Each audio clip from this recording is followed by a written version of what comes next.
Bon, c'est la période des fêtes de fin d'année, là, on arrive Noël, les fêtes de fin d'année, il se passe plein de choses et il s'est passé un phénomène social que j'ai trouvé, ouais carrément, un phénomène social que j'ai trouvé très intéressant. On n'est pas dans le design produit, on n'est pas dans le design d'espace, on n'est pas dans l'objet, c'est pas mon domaine d'expertise à proprement parler, le marketing et la communication, mais ça a été tellement incroyable que je voulais en parler dans cet épisode de Mes Bricolos. Est-ce que vous avez vu la dernière publicité de Coca-Cola pour ces fêtes de fin d'année?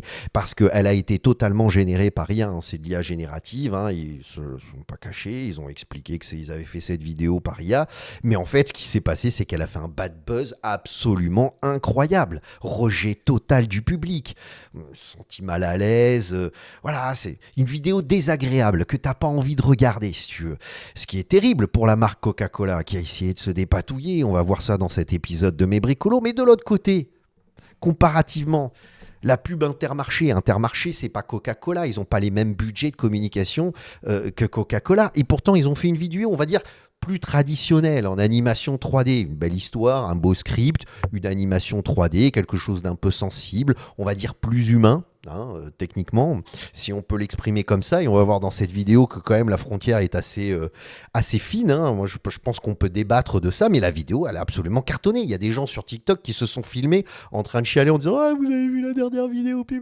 Intermarché, elle est incroyable. Putain, ils ont tiré l'alarme sur une publicité Intermarché. Bon, elle est belle. Moi, je l'ai regardée, elle est belle. Je pense que vous l'avez vue. Mais c'est intéressant parce que c'est un phénomène de société. On est en train de comprendre ce problème d'authenticité, de vérité, ce côté assez désagréable d'un contenu généré par IA. Et moi, je vous propose qu'on découvre tout ça dans cet épisode de Mes Bricolos. Donc, sans plus attendre, on se retrouve en couleur. À tout de suite, les amis. Salam alaikum, bienvenue à tous dans ce nouvel épisode de Mes Bricolos, épisode numéro 15 de la saison 6. Comment vont mes bricologistes préférés? Comment ça va les amis? J'espère que vous avez passé une merveilleuse semaine, que vous avez passé des bonnes fêtes de fin d'année. Bon, on a encore le nouvel an à fêter puisque cette vidéo sort le jour du nouvel an, là, donc bientôt je pourrai vous souhaiter la bonne année. Et alors bien évidemment, si vous n'êtes pas abonné à cette chaîne, il vous reste quelques heures avant le passage à la nouvelle année, donc abonnez-vous hein, les gars, parce que je vais faire une vidéo un peu, ça fait 5 ans que je fais ces épisodes de Mes Bricolos, j'ai envie de faire une vidéo bilan parce que on a fait une saison 5 absolument topissime et la saison 6 avec les nouveaux algos de YouTube, c'est terrible. Donc il faut s'abonner, il faut cliquer sur la petite cloche, comme ça vous recevrez une notification à chaque fois que je publie un nouvel épisode, un commentaire, un pouce en l'air, s'il vous plaît les gars, faites preuve de soutien à cette chaîne des Bricolos pour m'encourager à ce qu'on se retrouve toutes les semaines pour commenter, discuter, papoter des dernières actualités de la création, de l'innovation et du design. C'est nos petits rituels hebdomadaires chaque mercredi à 17h. C'est l'heure à laquelle on se retrouve. Donc, je vous ai expliqué en introduction, c'est vrai que là, on va pas parler de design produit, ce qu'on a l'habitude de faire, d'objets, d'espace, et puis d'essayer de comprendre un peu ce qui se passe dans la création, l'innovation et le design. Mais là, on va parler un peu de marketing et de communication. Mais pourquoi c'est intéressant? Parce qu'on parle de l'IA générative. Je vous ai expliqué il y a un an, je l'avais dit, il y a un an, je vous avais dit, voilà, en 2025, l'enjeu, quand j'avais essayé de me dire, ben voilà, on va essayer de deviner ce qui va se passer en 2025 et de essayer de réfléchir sur les tendances de 2025, ben voilà, on arrive à la fin de l'année 2025 et à l'époque, je vous expliquais, problème d'authenticité, de vérité. Les gens ont adopté l'intelligence artificielle dans leur quotidien, ça c'est indéniable, mais ils ont besoin de contrebalancer ça avec de la vérité, de l'authenticité, parce que la réalité synthétique, il y a quelque chose qui est assez déstabilisant. Et là, on a eu un phénomène de société. Vraiment, moi j'ai envie de l'appeler comme ça. Alors, on va pas dire mondial parce que c'est très occidental. Hein. Je veux dire, au Maroc, on fête pas vraiment les fêtes de fin d'année. Enfin, on fête pas vraiment, bien évidemment, Noël. Mais bon, je veux dire, on est quand même, on reçoit tout ce contenu et ces images et toutes ces, on va dire, toute cette ambiance de Noël, etc. On le perçoit quand même. Hein, je veux dire, c'est pas, il faut pas se leurrer. Donc, si vous voulez, ce qui est intéressant, c'est quand même, on est face à une situation qui est mondiale avec cette publicité qui a été faite par Coca-Cola et générée par l'intelligence artificielle, et ça nous permet finalement de comprendre et d'essayer de comprendre et de percevoir, et de se rendre compte comment est perçu, voilà, du contenu généré par l'intelligence artificielle. Parce que même si il est indéniable aujourd'hui qu'on peut dire, enfin on peut facilement le dire, le monde utilise l'intelligence artificielle dans son, tu vois, au quotidien. Je veux dire, tu as l'application sur ton téléphone, ChatGPT, ce que tu veux. Alors, il y en a qui s'en servent, qui créent des assistants IA qui vont beaucoup plus loin, etc. hein. Mais sinon, en règle générale, tout le monde a ChatGPT sur soi. Bon, et puis s'en sert comme ça pour poser des questions, pour essayer de dialoguer avec l'IA. Donc, il y a quelque chose qui est vraiment mondial. C'est le taux d'adoption de l'IA, je veux dire, elle est énorme. On n'a jamais vu ça auparavant. Jamais une technologie n'a eu un taux d'adoption aussi important que l'IA générative et le large language model. Donc, si vous voulez, on se dirait, bon, ben voilà, maintenant on est un peu habitué avec l'IA, on peut se permettre de faire du contenu généré par IA parce que, ben voilà, ça fonctionne, je veux dire, les gens sont habitués, mais pas du tout. Et c'est là où le bad buzz est arrivé. Alors, il parle de backlash sur Euronews, mais parce que ça a été terrible. Il faut bien comprendre aussi une chose, c'est que Coca-Cola, c'est quand même la marque qui a créé le Père Noël. Ça, je ne sais pas si vous êtes au courant, mais Coca-Cola, c'est quand même la marque, le rouge du Père Noël, ce petit bonhomme-là, etc. C'est Coca-Cola qui l'a créé de toutes pièces. Hein. C'est pas du tout quelque chose de culturel, d'historique. On est plutôt sur une marque qui s'est dit, bah, tiens, les fêtes de Noël, ça nous permettrait de pouvoir capitaliser sur la marque. Créons une histoire, créons un storytelling autour de cet événement et de la marque, associons la marque avec cet événement, et puis ça nous permettra de vendre plus de produits. Et c'est comme ça qu'ils ont créé le Père Noël. Donc ce qu'il faut comprendre, c'est que si vous êtes américain et que vous vivez aux États-Unis, pour vous, Coca-Cola et Noël, c'est associé, quoi. Je veux dire, ça fait...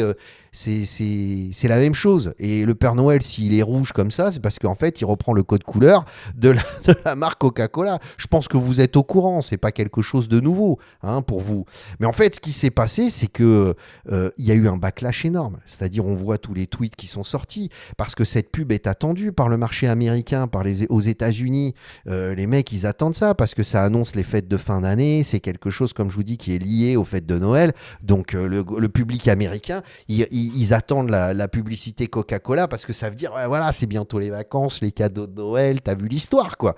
Mais ça a été terrible. Terrible. Il y a Business Insider qui s'est amusé à reprendre tous les points et les problèmes de concordance entre différents plans vidéo avec des camions qui n'ont pas du tout la même taille, dans lequel c'est devenu un mime. C'est-à-dire après le rejet en disant « Ah putain, elle est dégueulasse cette vidéo, elle est pas belle, il y a quelque chose d'assez dérangeant dans cette vidéo, tu vois, qui te met mal à l'aise ». Après, c'est devenu une blague. Les gens ont commencé à détourner la vidéo, à se moquer de la vidéo, à tel point que Coca-Cola a fait un communiqué de presse, parce que ça a été tellement un bide, mais ça a été tellement terrible pour la marque, que finalement, ils ont fait un communiqué de presse en disant non, mais en fait, Coca-Cola, vous n'avez pas compris, on est une marque moderne, on utilise les dernières technologies, on essaye si vous voulez, de se positionner comme une marque qui va de l'avant, qui intègre les nouvelles technologies, parce que bon, c'est une marque ancienne, ils vendent des boissons, les mecs, donc au bout d'un moment, voilà. Et bien, en fait, pas du tout, quoi. Ça n'a pas du tout fonctionné. Les mecs se sont retournés. Enfin, ça a été terrible. Ça a été terrible pour la marque. Vraiment. Là, on parle de bad buzz monumental. Et ce qui se passe à côté, et c'est là où ça devient très intéressant, c'est qu'on a Intermarché, c'est ce que je vous expliquais. Intermarché, c'est pas Coca-Cola, les gars. C'est-à-dire, on est sur une petite marque française, supermarché, et les mecs, ils se sont mis à faire ces petites vidéos de fin d'année. Et d'ailleurs, regardez, le Sud-Ouest compare les deux vidéos. Et ce qui est intéressant, c'est que justement, ils mettent en avant le fait que c'est une vidéo qui est faite sans IA. Alors, on est sur de la modélisation 3D. Voilà, on a travaillé un script, on a aussi, comment ça s'appelle, Le Figaro Économie qui en parle, qui fait toute une vidéo sur le sujet, et justement qui explique que ils ont perdu complètement le contrôle. La vidéo a tellement cartonné que Intermarché s'est trouvé complètement dépassé par l'impact de cette vidéo. Le Monde titre: une pub d'Intermarché créée par un studio d'animation cartonne sur les réseaux au moment où celle de multinationales faite avec IA sont critiqués. Donc on fait cette comparaison. Et c'est vrai, moi je vous conseille d'aller voir à la fois, si vous ne l'avez pas vu, la pub d'Intermarché, mais aussi les coulisses de cette pub. Et vous allez voir, voilà, c'est des gars, le script, ils ont fait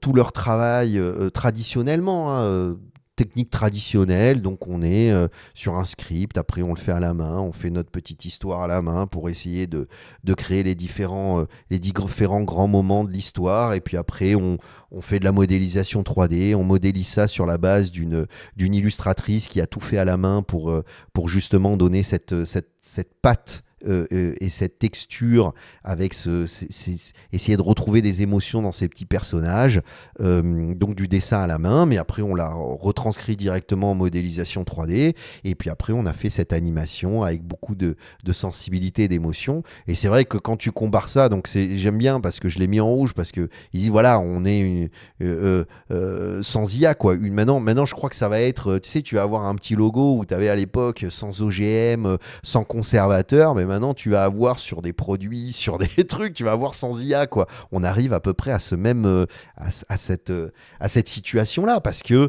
ben voilà, quand tu compares le deux, c'est pour ça que je dis que c'est un phénomène de société, ça nous permet de comprendre un petit peu ce qui se passe, parce que là aujourd'hui on est devant un dilemme, c'est-à-dire que l'IA est quand même un outil qui est très pratique. Moi je m'en sers au quotidien, hein.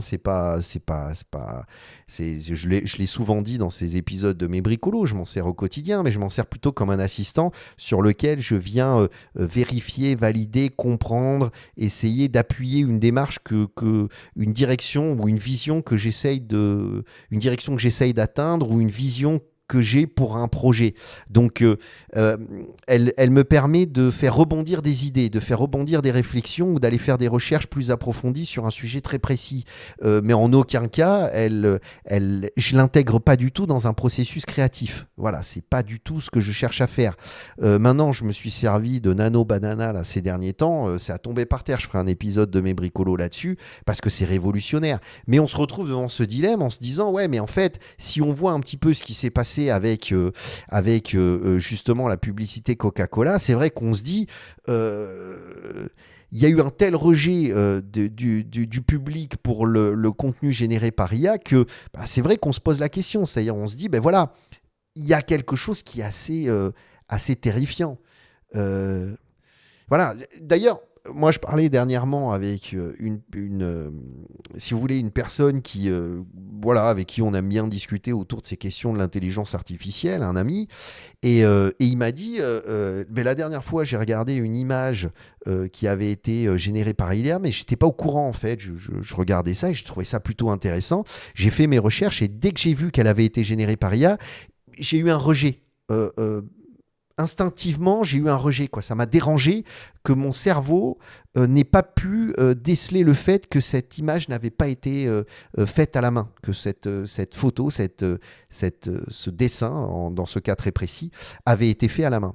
Et il y a ce rejet un petit peu où on se dit, on a essayé de me raconter, on a essayé de me mentir. Il y a cette idée du mensonge, comme si l'IA, ce qui était généré par l'IA, était tellement faux, tellement manqué de vérité que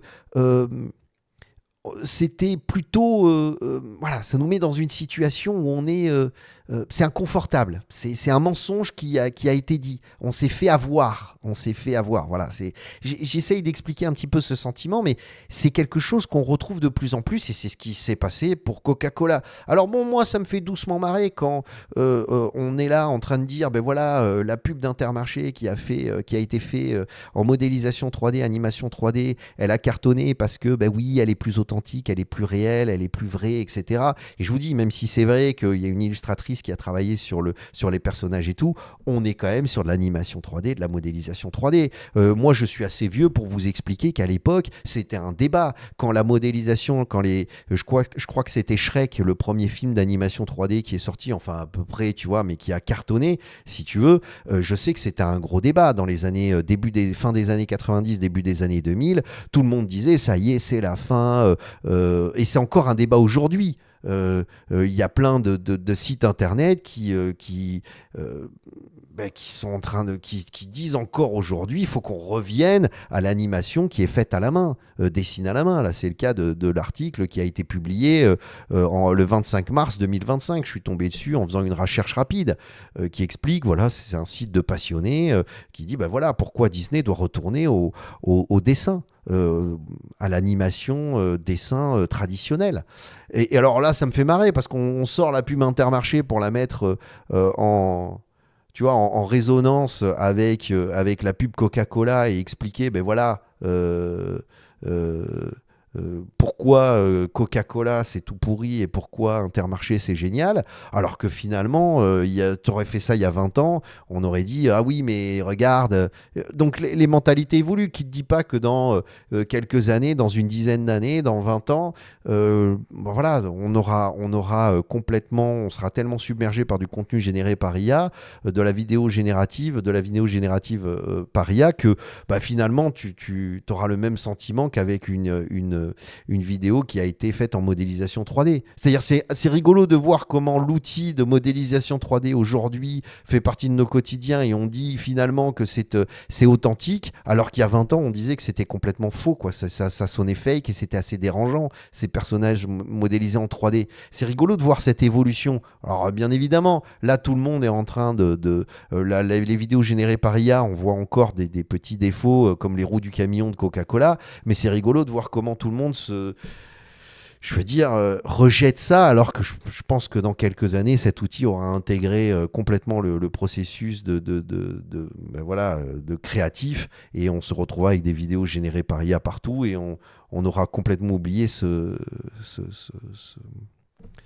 cette situation-là avec Coca-Cola. Enfin, faut voir comment les choses évoluent, mais bon, pour moi, ça sonne déjà une histoire que je connais déjà, si vous voulez. Donc, voilà. Mais c'est intéressant de comprendre aujourd'hui, en 2025-2026, ce basculement vers l'intelligence artificielle générative et le problème de ces vidéos générées par IA. Voilà, c'est intéressant de le voir. Après, moi, j'aimerais bien vous voir dans les commentaires, enfin, discuter avec vous de ça dans les commentaires, savoir comment vous percevez ça. Est-ce que vous pensez qu'il va y avoir un rejet tel de tout ce qui est contenu généré par IA qu'on va revenir à des techniques plus traditionnelles, ou alors est-ce que finalement, petit à petit, au fur et à mesure, dans les années qui vont arriver, on va s'habituer à l'outil, puis ça deviendra un outil comme un autre, et puis terminé, quoi. On ne fera plus de modélisation 3D, encore moins de dessin. Moi, j'ai toujours l'impression qu'on a besoin de ce côté humain, authentique, réel, fait à la main, quelque chose d'assez... voilà. Et je pense qu'il ne faut pas le mettre de côté. Il ne faut pas complètement se servir de l'IA, pourquoi pas, mais essayer d'aller vers la vérité et l'authenticité. Je pense que c'est là où le problème de Coca-Cola, c'est pas qu'ils ont utilisé l'intelligence artificielle, c'est que cette vidéo sonne vraiment totalement vide. Elle est vide de sens, elle est fausse, quoi. Elle est pas... Et donc, le fait d'avoir autant utilisé l'intelligence artificielle, si vous voulez, ça rentre ça crée un sentiment encore plus désagréable d'une vidéo qui n'est pas bonne. Et ce qui fait que la pub Intermarché a fonctionné, c'est, je pense, que le script est mignon. Il y a quelque chose d'assez sensible et sur lequel on peut se projeter, et c'est pas l'outil qui fait le problème. C'est pas l'outil, l'intelligence artificielle ou la modélisation 3D qui je pense que c'est un faux débat, c'est quelque chose de surface, c'est une analyse de surface. Ce qui est intéressant, c'est de comprendre que voilà, quand on met son cœur et qu'on essaye de raconter une histoire, d'être authentique dans ce qu'on raconte, de mettre de l'émotion, d'être créatif et de mettre de l'émotion, tout d'un coup vous touchez le public plus facilement, plus directement, parce qu'on a besoin de ça.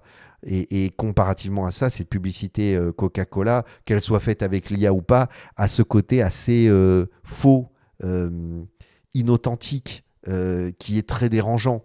Et bien évidemment, quand tu mets ça avec l'IA, ça augmente ce sentiment-là, cette perception-là. Et d'ailleurs, ce qui est rigolo, c'est de voir Apple qui nous fait... alors, l'Apple TV a fait une nouvelle animation pour son logo, et pour la dernière version de l'OS d'Apple TV. Et en fait, c'est vrai que quand on le voit, il y a un effet optique qui est très intéressant et qui est assez facile à faire en image de synthèse ou bien évidemment avec l'intelligence artificielle. Et pourtant, cette animation-là a été faite complètement à la main.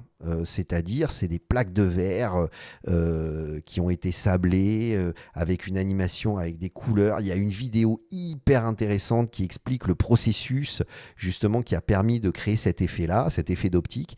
Et ce qui est très intéressant, c'est que ils n'ont utilisé ni outils informatiques dans le sens de l'effet, parce qu'après, bien sûr, c'est passé par des logiciels de traitement. Mais je veux dire, ils n'ont utilisé aucun... tout a été fait à la main. Pour avoir cet effet, ce rendu de lumière et cet effet visuel, tout a été fait à la main. Et je trouve ça très intéressant parce que ça montre à quel point... Justement, les marques comme Apple ont complètement compris et intégré cette logique. Et d'ailleurs, le problème, on pourrait clôturer cet épisode de Mes Bricolos avec ça, c'est-à-dire le problème de l'Apple Intelligence, aujourd'hui, peut être quasiment, je ne pensais pas pouvoir le dire, mais peut être quasiment une porte de sortie intéressante pour eux. Parce qu'en fait, ils se sont tellement plantés à pas être présents à pas arriver avec une proposition autour de l'intelligence artificielle, et Apple Intelligence a fait un tel bid qu'aujourd'hui, le souci, c'est qu'ils bénéficient quasiment du fait de leur bid. C'est-à-dire, ils se disent, finalement, peut-être que c'était pas plus mal, ça va nous permettre de vraiment réfléchir à la façon dont on va intégrer l'intelligence artificielle dans nos outils, enfin dans nos outils créatifs, mais aussi dans le matériel qu'on propose, et peut-être d'aller plus vers quelque chose de sensible, de réel, d'authentique et d'humain. À tel point, je vous dis qu'ils ont fait leur logo complet là pour Apple TV, totalement fait traditionnellement, avec des optiques, du verre, des images. Enfin, c'est super intéressant ce qu'ils ont fait. C'est magnifique. Donc, moi, je vous propose, enfin, vous aurez la possibilité d'aller voir cette vidéo directement sur Internet, aller la regarder, aller la consulter, parce que c'est très intéressant de voir ce qu'ils ont fait avec ça. Et de comprendre aussi cette situation et ce moment très particulier qu'on est en train de vivre actuellement avec cet avènement de l'intelligence artificielle et le problème aujourd'hui principal qui est celui de dire où est la vérité, où est la réalité, qu'est-ce qui est authentique, qu'est-ce qui ne l'est pas. Et finalement, pour moi, encore une fois, et je clôturerai cet épisode de Mes Bricolos là-dessus, c'est pas un problème d'outils, c'est un problème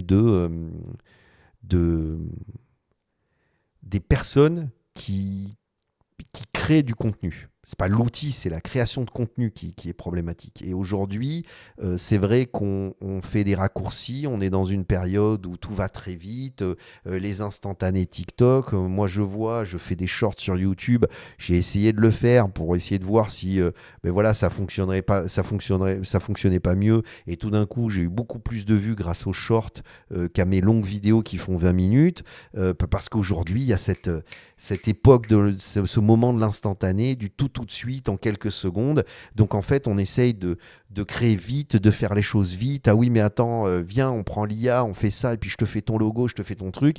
Et résultat, comme les outils nous permettent d'aller très vite aujourd'hui, on n'est plus en train de réfléchir sur pourquoi on le fait. Mais pourquoi on fait ça? Pourquoi je fais ça? Pourquoi je crée cet objet? Quelle est l'intention qui est derrière? Quelle est ma vision? Et une intention, une vision, ça ne se fait pas en 30 secondes.